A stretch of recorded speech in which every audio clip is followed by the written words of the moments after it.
porque a gente fala muito, ouve muito falar, na verdade, da questão que o direito é um mercado saturado, que tem advogado demais, e nos trazer essa visão empreendedora nos mostra que, às vezes, é nós que olhamos apenas para o mesmo ponto, e deixamos de observar os caminhos para chegar nesse ponto, né? Porque há mais de um caminho para o topo da montanha, só que todo mundo quer o mesmo caminho.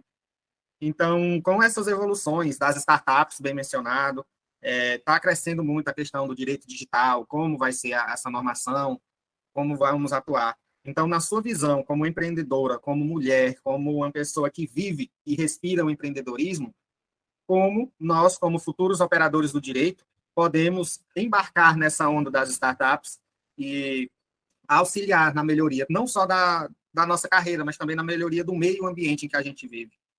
O direito é um caminho muito amplo, né? Vocês possuem aí nesse universo muitas possibilidades. E empreender é uma delas. Esse final de semana, eu tive contato com uma startup que se chama Otimiza. Não sei se vocês já conhecem. Essa startup, ela já recuperou cerca de 500, de meio bilhão de reais para empresas em relação a perdas de impostos, né? Ela se estruturou de uma forma, ganhou uma amplitude muito grande, e eles trabalham com esse foco, né? As empresas que perdem dinheiro por conta de apuração tributária incorreta. Então, eles viram um nicho, eles identificaram no mercado, por exemplo, empresas perdem dinheiro porque fazem a tributação de forma incorreta. Então, eles criaram toda uma estrutura de startup, todo um aplicativo, todo um negócio para ajudar essas empresas a recuperar perdas por uma situação que muitos desconhecem. Por exemplo, eu trabalhei muitos anos em um supermercado em que esse supermercado era uma empresa de lucro real e a principal missão nossa dentro do supermercado era trabalhar a questão tributária do negócio, porque comprava-se de vários estados, e aí nós temos aquela confusão do ICMS, do crédito, do débito, enfim, das apurações. Isso é, de fato, uma coisa que cria um ambiente dentro do negócio tenso, porque uma hora você tem lá uma lista de produtos da cesta básica que tem um incentivo, e de repente a lista muda, e de repente, sabe, existe essa carga, diferencial de alíquota, enfim, tudo aquilo que a gente tem que trabalhar dentro do conceito é muito difícil de se visualizar dentro do negócio e de se trabalhar. Então, você precisa ter uma equipe muito capacitada, muito concisa. Então, eles viram o quê?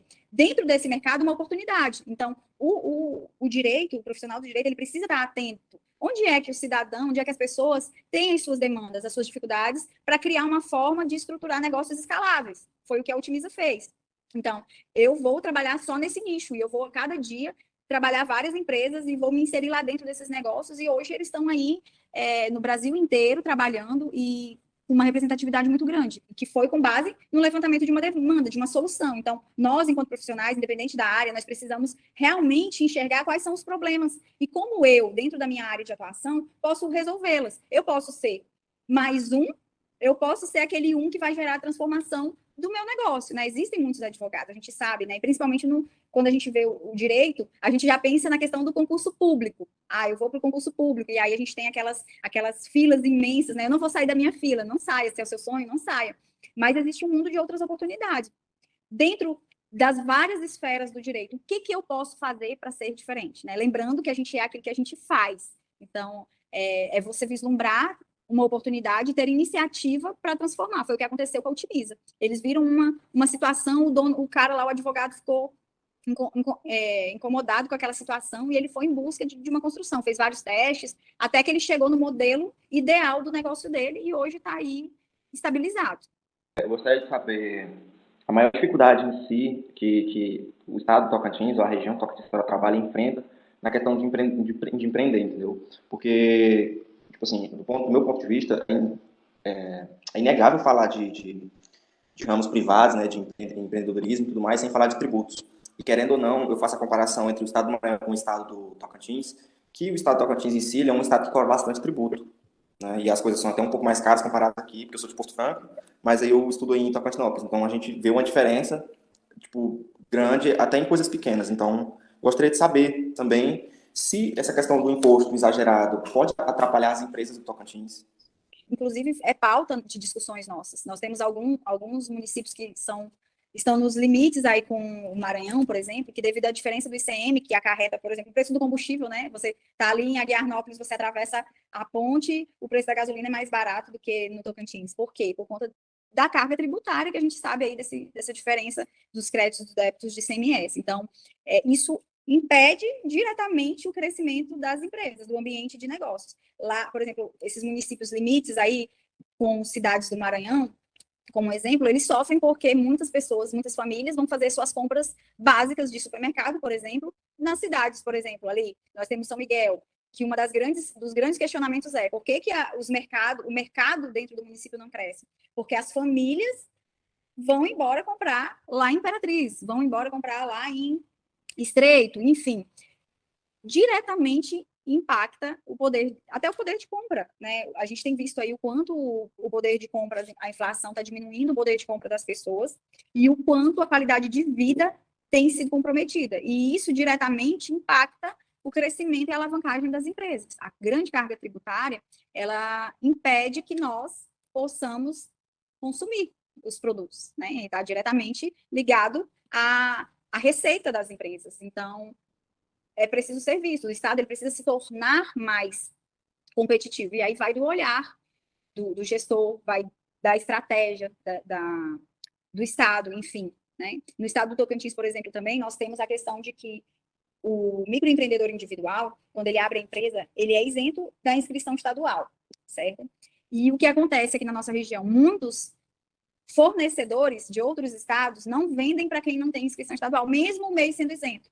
Então, por exemplo, o MEI ele se vê obrigado a comprar dentro do estado. É uma estratégia, né? É uma estratégia, mas que muitas vezes impede, por exemplo, de trazer mercadorias de maior qualidade, de comprar com preço mais barato. Então, fica muito limitado. A gente anda aqui, por exemplo, você pega um nicho e você vai em 20 lojas daquele segmento, tem os mesmos produtos. Por quê? Porque eles compram do mesmo fornecedor, que é o fornecedor que vende para eles, então não tem variedade, enfim. Tudo isso impacta de alguma forma, então são temas que são discutidos, que são levantados, né? Enfim. Como que é possível, nós, como futuros operadores do direito, nós podemos colaborar para que aqui a nossa região, ela possa ir num futuro médio ou longo prazo, ela também está, né, se desenvolvendo ainda mais o seu potencial turístico, a sua rede de serviço, né, do turismo, considerando que nós estamos aqui bem próximo da Chapada das Mesas, né, de um complexo turístico tão próximo daqui e que, pelo menos ao meu entender, e aí eu coloco para a senhora se isso de fato é assim, acho que a gente ainda não se beneficia tanto desse potencial que a gente está aqui perto, né? Essa questão do turismo, ele precisa ser visto de uma forma bastante ampla e articulada, certo? Tocantinópolis, ele tem um potencial gigantesco e ele está numa localização estratégica, né? O que é necessário para que Tocantinópolis deslanche como turismo? É necessário um planejamento e a criação de produtos turísticos. É assim que é desenvolvido o turismo nesses municípios, nessas regiões que você tem visto de sucesso, como, por exemplo, ali no Maranhão. Você vê que não é somente uma localidade, é um complexo, né? É um complexo de produtos turísticos que nós temos. Tem Carolina, aí tem Riachão, entre eles tem vários produtos que levam as pessoas a consumirem. Elas não vão para ir somente para uma coisa, elas vão para fazer um tour, para fazer eu vou criar meu pacote turístico e vou viajar para o Maranhão. Então, Tocantinópolis hoje, ela tem capacidade de criar produtos turísticos além do veraneio. E isso foi mapeado e está sendo construído o planejamento. E aí depois vem uma etapa de desenvolver os produtos. Aí quando a gente fala dos produtos, vem vários embates da lei, por exemplo. Como que nós vamos criar um produto turístico para trabalhar a etnia, né? Turismo de etnia dentro do município de Tocantinópolis. Quais são as regras do jogo? Como é que pode ser estruturado de uma forma legal isso? Então, vai ter o turismo religioso. Aí cria-se um calendário. Em janeiro, o que vai ter em Tocantinópolis para atrair o turista? Em fevereiro, qual vai ser a atração? Em março? Enfim, aí quando chega a principal época do ano lá, que é junho, julho, que é o veraneio, o que é que Tocantinópolis vai fazer? Vai ter um carnaval fora de época, vai ter uma festa religiosa, não, vai ter isso. Então, é uma construção. E essa construção, ela não é feita individualmente, ela precisa envolver todos os atores. Ela envolve a sociedade de uma forma geral, porque não se faz turismo somente com o poder público, é preciso envolver o empresarial, que é quem vai investir na infraestrutura. Por exemplo, o que adianta eu fazer aí para Tocantinópolis um evento que vai reunir 500 mil pessoas, a gente vai pegar esse povo todinho aí, que é o potencial, a gente vai fazer aí um mega de um evento. E aí não tem rede hoteleira para atender, não tem restaurante, não tem bar, e aí essas pessoas vão para Tocantinópolis e vai fazer o quê? Né? Como é que elas vão ter o básico? Não tem posto de gasolina, não tem uma farmácia, não tem um hospital se precisar. Então, envolve muito mais do que somente o atrativo turístico. que é ali o produto que a gente diz do turismo. Então, é uma construção com várias mãos, com a participação de várias personalidades para uma construção segura e viável, né? Então, isso está sendo feito, essa questão do turismo, o objetivo é, pega ali Tocantinópolis, esses municípios que têm potencial, Ananás, que tem, já até fez, está em construção um complexo turístico lá com um empresário criou um espaço lá onde tem parque aquático, piscina, tem uma estrutura para recepcionar quase 500 pessoas em um salão. Então, começou-se a aprimorar. Foi um estudo. Nós temos várias áreas, propriedades rurais que estão fazendo uma espécie de ecoturismo. Nós temos pessoas, por exemplo, que trabalhavam a piscicultura e que agora estão criando pesca e pague com chalés, com um restaurante bem ecológico, assim, com coisas bem diferentes. Então, assim, é a criação de um ambiente. Aí a gente sai dali de Tocantinópolis e vem até Esperantina. É um tour. A gente sai de Tocantinópolis, vai passando pelas praias aqui de São Bento, praias de Ananás, as cachoeiras, a Xixá, ali com a Serra do Estrondo. Aí nós paramos aqui em Araguatisco, Praia Norte, São Sebastião, praia também, Lagos, enfim, nós temos uma região riquíssima. Chegamos lá em Esperantina, o Bico do Papagaio, a Pontinha. Lá tem um passeio que é a coisa mais rica, que é o encontro das águas, do Rio Tocantins e o Rio Araguaia. É um passeio que é assim, é um contato, é uma imersão com a natureza realmente, é um passeio ali que leva um dia inteiro, você desce o rio, vai visitando praias, vai visitando locais, até chegar ao encontro dos rios Araguaia e Tocantins, e é um espaço lindo de se ver. Então, produto turístico nós temos, nós precisamos articulá-los para que se torne realmente uma potência para a região, né? E isso se faz com muita articulação, com muito planejamento, e a gente sabe, assim como lá no Jalapão, não começou de um dia para o outro, e nós temos várias vantagens, porque nós temos estradas muito melhores do que o Jalapão. E nós temos aqui aeroportos próximos, nós temos Imperatriz, Marabá, Araguaína, enfim, nós temos cidades que podem fazer a questão do trânsito do turista de forma com qualidade. As estradas são boas para o acesso a essas estruturas, né, aos municípios, mas é todo um planejamento aí que está sendo construído e eu estou crente aqui no caroço do bambu. Eu gostaria de que a senhora me falasse, ou nos falasse, um pouco sobre o espaço encontrado no estado do Tocantins para uma aplicação bem contundente de um direito corporativo ou um direito societário. Não sei se a senhora tem um mapeamento relacionado ao Estado, de onde o Estado é mais favorável para uma atuação dessas vertentes do direito.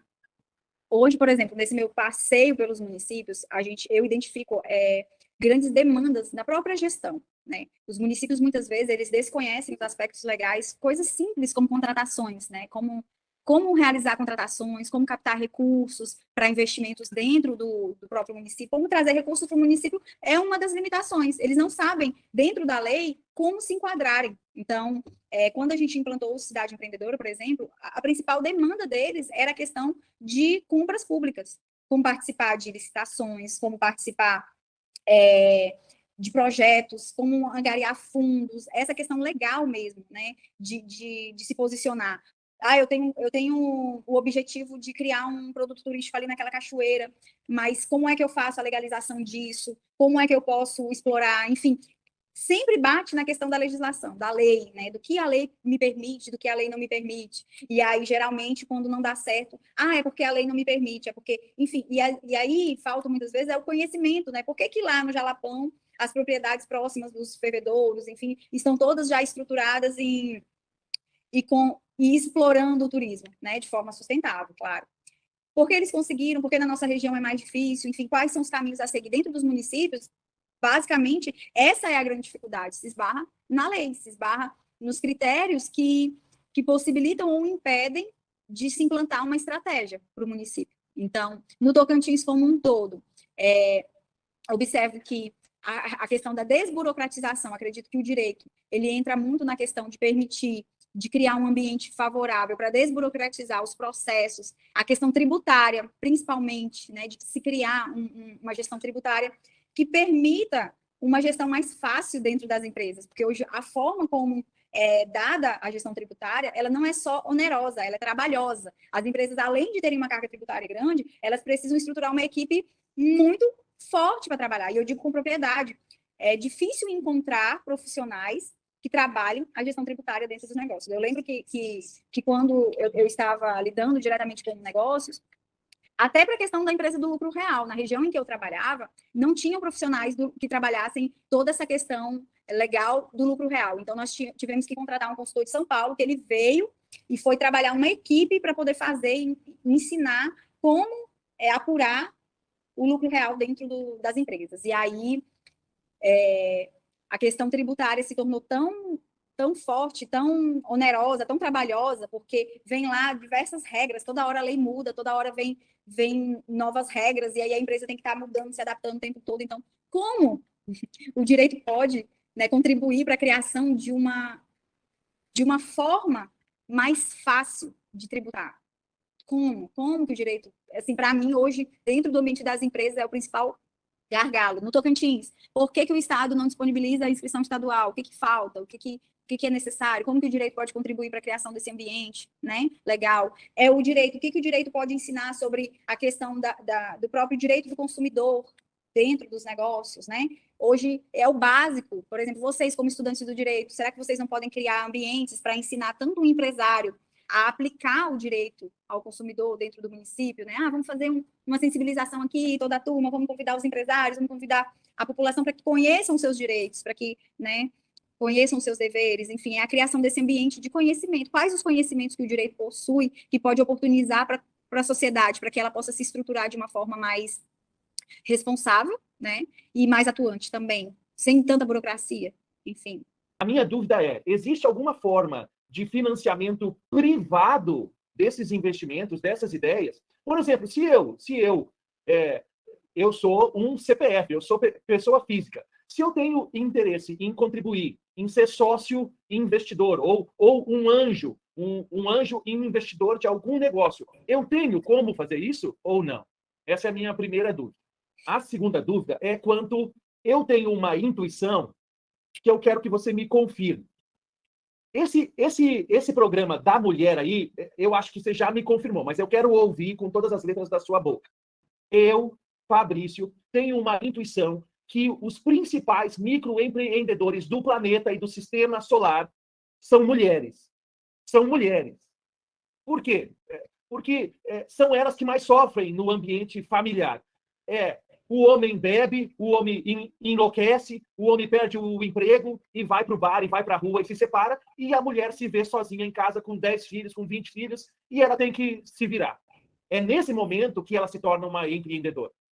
Então, eu quero ouvir da sua boca se eu estou correto. Os principais empreendedores do Brasil, e uma hipótese que eu tenho da América, da África, da Europa e da Ásia e do mundo, são mulheres. Eu quero que você me confirme isso ou não.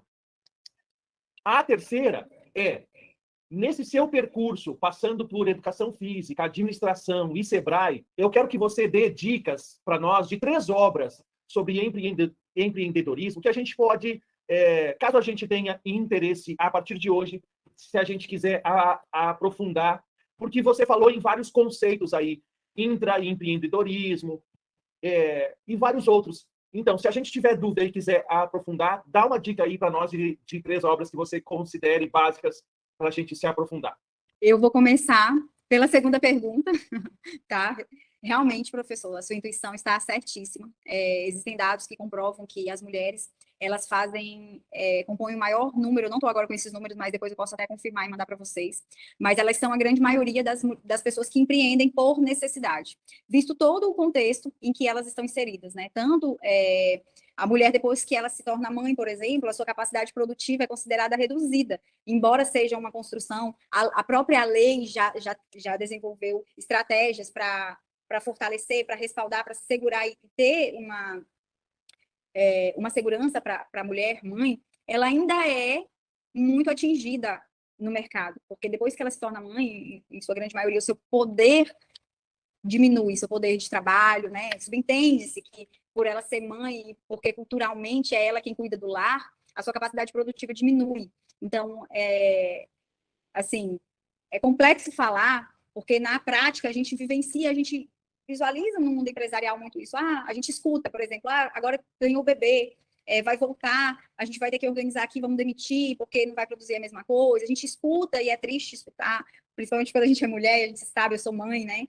Mas a minha realidade é diferente, porque a gente, caminhar, a gente aprende a se posicionar, e a gente sabe que a mulher ela precisa se posicionar de uma maneira muito mais firme. A questão salarial da mulher é menor ainda, apesar de todos os avanços, apesar da mulher estar aí competindo diretamente, né, com os homens, mas no mundo privado as coisas são muito diferentes, né? No mundo público, por exemplo, existe lá um padrão salarial.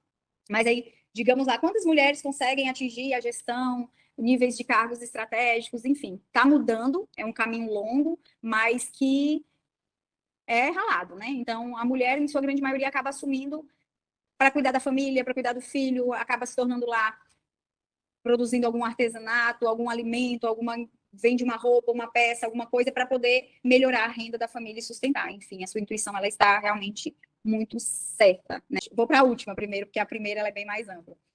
O empreendedorismo, ele realmente é um caminho muito amplo de se caminhar. Existem muitos autores, autores que eu passei, que eu considero muito, muito bons mesmo. Para mim, o primeiro livro sobre empreendedorismo que eu li e que foi lá quando eu ainda fazia educação física, realmente, foi O Segredo de Luísa, de Dolabella. Ele fala muito sobre a questão do plano de negócios. Ele estabelece como elaborar um plano de negócios, que é um dos principais desafios para quem está iniciando um negócio, que muitas vezes tem a intuição, como o professor falou, mas que abre pela criatividade. Eu tenho criatividade, eu vou lá abrir um negócio, mas não sei para onde ir, não faz a gestão, não permeia assim, nas variáveis que vão influenciar o sucesso ou não faz a leitura do mercado, e aí vai lá e abre porque eu sou criativo e eu acho que vai dar certo, e aí a criatividade não foi suficiente porque não houve a gestão e acaba acontecendo a falência. Então, Dolabella, ele faz um compilado desses conceitos de uma forma muito dinâmica, né? Ele conta uma historinha lá de uma menina que estudava odontologia, e aí ela decidiu empreender com algo que a família dela fazia e fazia muito bem, mas ela queria fazer da maneira certa, então ela foi pesquisar sobre a elaboração do plano de negócio.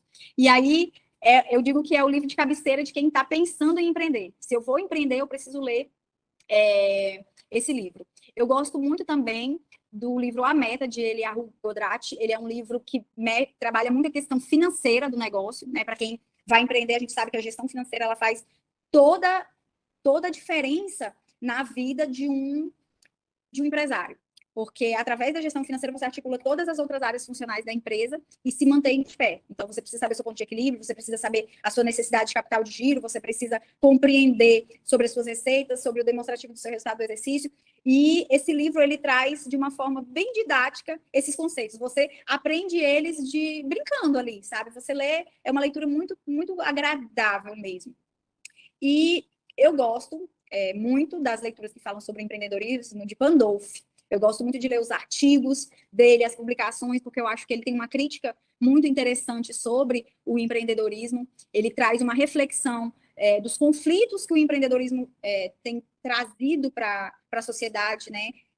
E, para mim, ele me atualiza nesses aspectos. Então, são três autores que agregaram na minha compreensão, né, e que eu sugiro a leitura. E aí tem muitos outros, tem Filion, tem Dolabella, no Brasil tem Dolabella, tem Dornelas, né, que eles trazem, eu digo que eles são autores bons porque eles compilam o conhecimento de outros autores, né, eles trazem ali nos livros deles muitas informações resumidas, mas que daí para a gente compreender melhor a gente tem que expandir, né, mas são livros de cabeceira de quem trabalha com empreendedorismo. E em relação à primeira pergunta lá sobre a questão da intuição, da criatividade, né, dos empreendedores.